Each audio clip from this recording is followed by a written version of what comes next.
Скажем слава Богу за этот день. I'm going to be preaching in English, as you could probably tell by now.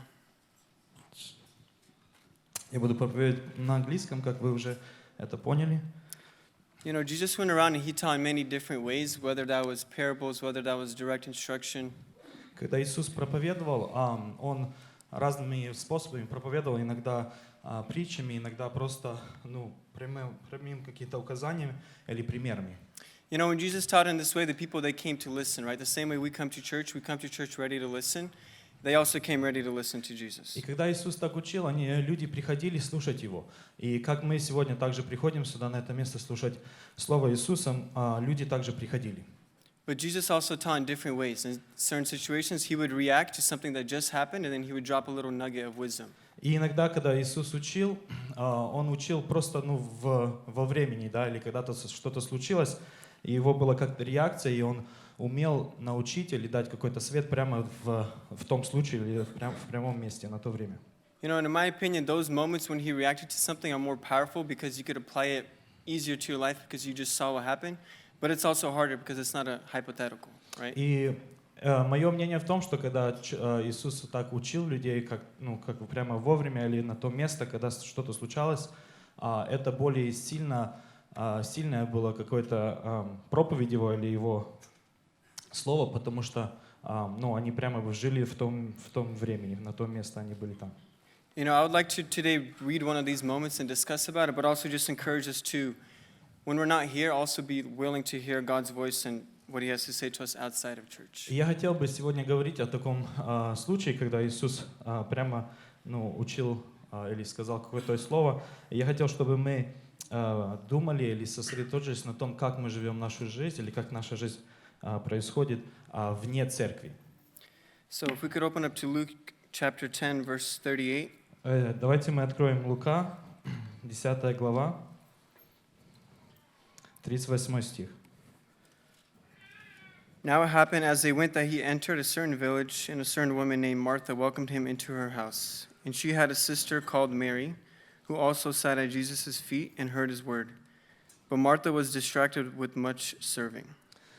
В продолжении пути их пришел он в одно селение. Здесь женщина именем Марфа приняла его в дом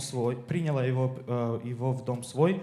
У ней была сестра именем Мария, которая села у ног Иисуса и слушала слово его. Марфа же заботилась о большом угощении. I would say this scene is pretty familiar to us, right? When we invite somebody over, typically the wife is sort of preparing, making sure everything is going smoothly while the husband is talking to the guests. Я бы хотел сказать, что вот такие моменты в жизни нам очень мы известны, знакомы, потому что мы приглашаем людей, да, и как-то жены, они заботятся о угощении, а мужья стараются как-то с гостями общаться и разговаривать с гостями. But then the story turns, and the rest of it is not a typical story. Но потом в этой истории, в этом случае как-то все изменяется, и оно стает как-то, необычная история, необычным случаем. And this is where Jesus drops that nugget of wisdom that we could take into our own life. И вот в таком моменте Иисус дает такое какое-то учение или дает такую мысль для всех рассуждаемых и для нас в нашей жизни, чтобы мы применяли. So I'd like to finish from verse 40. Я буду читать со 40 стиха, продолжать. But Martha was distracted with much serving, and she approached him, Jesus, and said, Lord, do you not care that my sister has left me to serve alone? Therefore tell her to help me. And Jesus answered and said to her, Martha, Martha, you are worried and troubled about many things, but one thing is needed, and Mary has chosen that good part, which will not be taken away from her. 40 стих. Марфа же заботилась о большом угощении, и, подошедши, сказала: Господи, или тебе нужды нет, что сестра моя одну меня оставила служить? Скажи ей, чтобы помогла мне. Иисус же сказал ей в ответ: Марфа, Марфа, ты заботишься и суетишься о многом, а одно только нужно. Мария же избрала благую часть, которая не отнимется у нее. So at first glance, typically we might misjudge Martha and say she's too busy with life to have anything to do with Jesus. И как-то с первого нашего такого понимания или читания этого слова мы можем неправильно осудить Марфу и сказать, что она неправильно сделала. So then we don't apply it to ourselves because obviously we have something to do with Jesus. И мы как-то, не применяем этот урок Марфы, и потому что, это как-то с Иисусом связано. But this isn't true because everything that Martha is doing is good. Но это не так, потому что все, что Марфа делает на то время, это хорошо. So she was the one who invited Jesus to her house in the first place, without which Mary is never going to be able to sit at Jesus' feet. Марфа была тем человеком, который, пригласила Иисуса к себе в дом. И если бы она так не сделала, Мария бы даже не имела возможности сесть у ног Иисуса Христа. And all of her worries and business is all about Jesus. She's doing that for Jesus. She's making sure that Jesus is comfortable, that he's able to eat and rest at her house. И все ее как переживания или забота о том, чтобы Иисусу было хорошо, чтобы он имел что кушать, чтобы он мог отдохнуть. И она переживала об этом всем для Иисуса. And finally, her sacrifice allows other people who are in her house to sit and listen to Jesus. И ее жертвенность, такими действиями, ее жертвенность позволяет другим людям, которые в ее доме, быть у ног Иисуса Христа. But knowing all these things that Martha is doing, Jesus still tells Martha that Mary has chosen the one good thing that is needed, and that's sitting at his feet and hearing his word. Но несмотря на это такое хорошее желание Марфы, Иисус все равно говорит Марфе, что Мария выбрала добрую часть. This makes sense, right? Because imagine any relationship, no matter how much you serve or help the other person, if you don't talk to them, what's the point of the serving?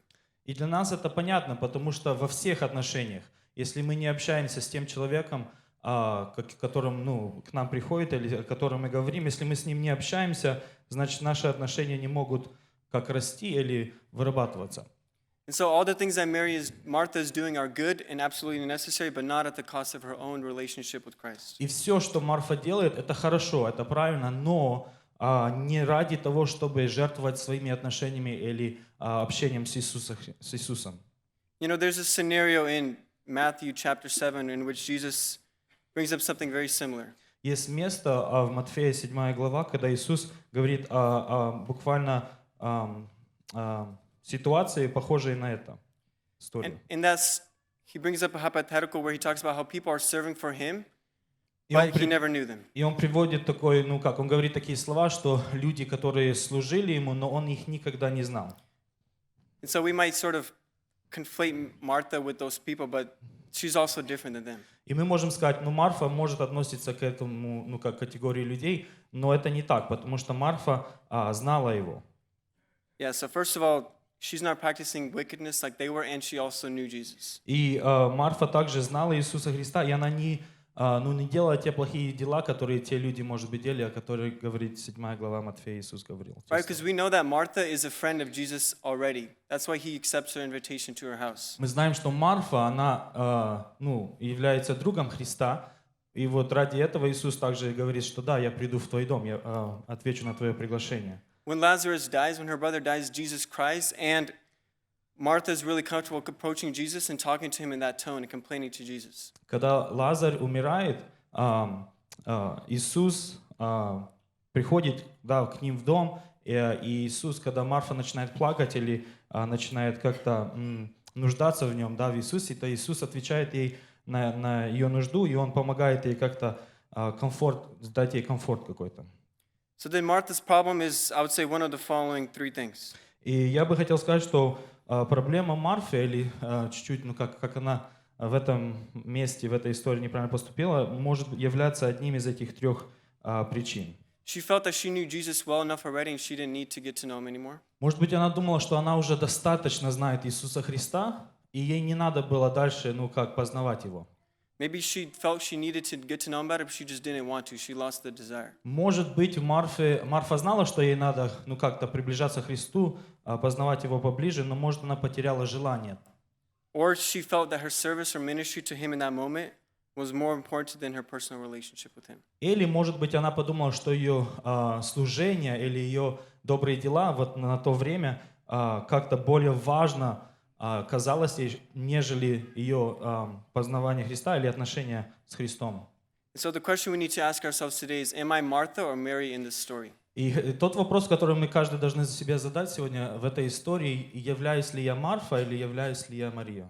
Because we're in a similar position to them because we also know Christ to some extent. That's why we're here. Потому что мы в буквально такой же ситуации, потому что мы знаем Христа, и ради этого мы здесь все собираемся. So let's check ourselves. Do I still have a desire to spend time with Christ? Давайте мы проверим сами себя. Есть ли у меня еще это желание приближаться к Христу и познавать Христа? Whether we still want to get to know Him better through reading His scriptures, spending time with Him in prayer. Есть ли у нас желание молиться, есть ли у нас желание познавать Его через Его Слово?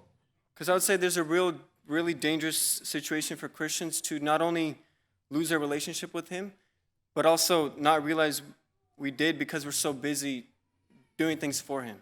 Есть одна опасность, о которой мы, как христиане, сегодня можем встречаться, потому что мы, будем терять наши отношения какие-то с Христом или не познавать Его ради того, что мы делаем для других или каких-то наших служений. So we don't even realize that our relationship with Christ is hurting and in trouble because we're so busy working. И мы даже не осознаем то, что наши отношения с Христом, они начинают как-то уменьшаться ради того, что мы очень-очень заняты нашими служениями. So this could be our ministry in church itself. Это может быть какое-то служение в церкви. So when we initially met Christ, we had that love for Him, and then we decided, I want to serve you. И может быть, мы когда встретились с Христом, и Он с нами встретился, у нас было желание такое служить Ему, и мы начали как-то делать служения, какие-то служения. But then at some point we lost that desire, but we kept going in our ministry because we know that's the right thing to do. И может быть, в каком-то моменте мы потеряли желание служить Ему, но мы продолжаем, делать служение, участвовать в служениях, но у нас потерялось отношение. This could also be our role as a parent or a grandparent. Это может быть также роль бабушек, дедушек или отцов, матерей. Because we're so focused on making sure our kids meet Jesus that we don't really worry about ourselves anymore. И иногда мы, как родители, бабушки, дедушки, может быть, они настолько сосредоточены, чтобы их внучки или внуки и дети встретились с Христом, но мы начинаем забывать о нашем отношении с Христом. Лично. So in the case of Mary and Martha, we're so worried about making sure our kids are at the feet of Jesus that we never get there ourselves. И может, как Мария, мы настолько переживаем, чтобы наши дети были у ног Христа, но мы начинаем забывать о наших личных отношениях с Христом. So notice both of these ministry and church, making sure your kids are with Jesus, are absolutely necessary, good, and admirable, just like what Martha was doing. И заметьте, что это хорошо, заботиться о том, чтобы дети, внуки наши были у ног Христа, познавали Христа.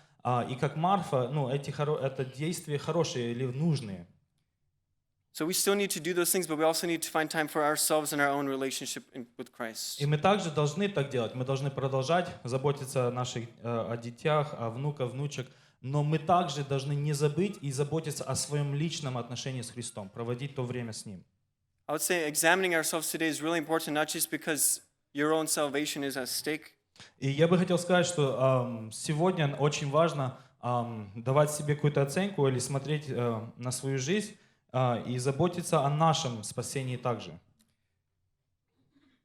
Because there are consequences in this story to Martha's decisions that sort of negate the entire goal that she had in the first place. И есть какие-то последствия в том, что, как у Марфы в этом случае, в этой истории, последствия, которые следуют за Марфой, есть какие-то, может быть, негативные последствия после того, чтобы она заботилась, но забыла о своем отношении с Христом. So she's playing the role of the hostess, right? She wants to make sure that Jesus in particular, but everyone in her house is comfortable and resting, eating, right? И она как является человеком, который служит в ее дом, чтобы все было хорошо, чтобы было что кушать, чтобы всем было приятно и чтобы все могли быть у ног Христа. But at some point, when she sees that Mary is not helping her, she turns bitter and resentful.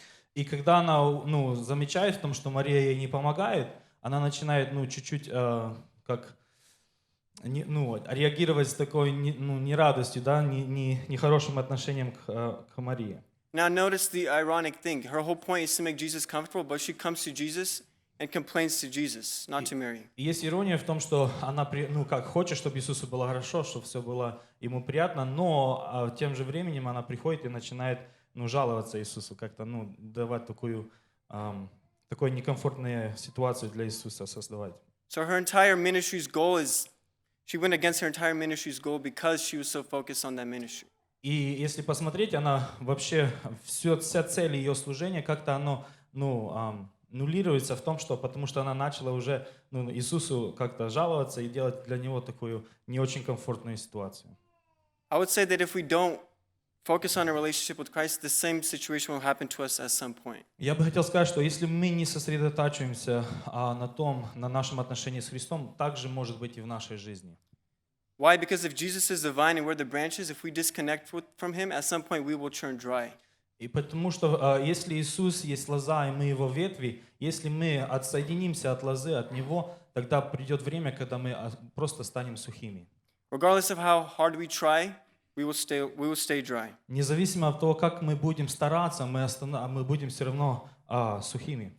Because we're then dry, our service and ministry is just not as fruitful anymore. Если мы будем сухими, как ветви, тогда наше служение, оно не будет так много или так часто приносить плод, или такой хороший плод в наших служениях не будет виден. When I don't see the results, I might get upset at the people who I'm serving because I think the fault and the problem is in them. Если мы будем в наших служениях не видеть какой-то плод, мы будем начинать, может, говорить или иметь какое-то отношение нехорошее с людьми, которыми с нами служат, потому что мы думаем, это ихняя вина. But the problem is with us. Но проблема в нас. And we might push harder for a while, really trying to make sure everything is working well. И может быть, нашими силами мы будем стараться, еще более, чтобы все повернулось, более в хорошую сторону в наших служениях. But there's a moment where we could give up like Martha and start complaining to Jesus. Но придет, может быть, момент, когда мы, как Марфа, перестанем стараться и начнем просто жаловаться Христу.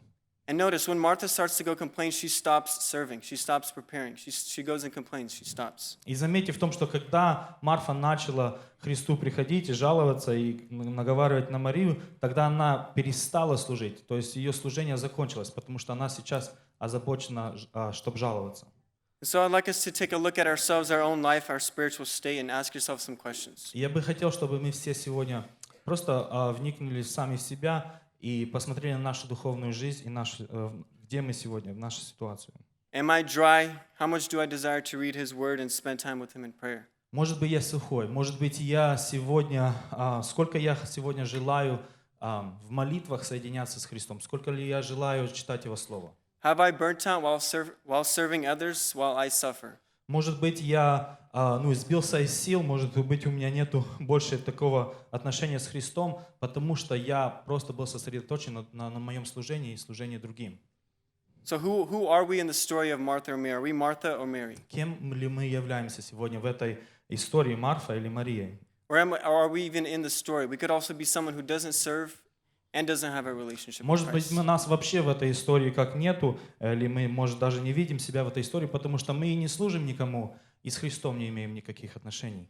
So if we realize that my relationship with Christ isn't going well, I think today is the day to change that. Если мы осознаем то, что наше отношение с Христом может быть не в правильном месте или не в правильных отношениях мы с Христом, сегодня есть тот день, когда это можно изменить.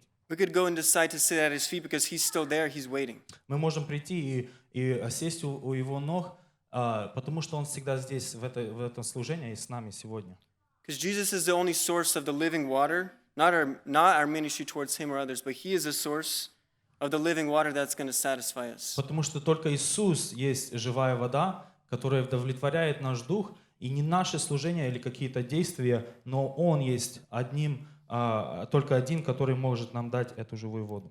And so we're heading to prayer, and in this prayer, if we are dry, if we're feeling some sort of resentment, И мы будем приходить к молитве, и если мы осознаем, что мы, может быть, сухие какие-то, или у нас есть какое-то негодование на других людей, let's ask Jesus, give me that desire that I'm so badly lacking in my life.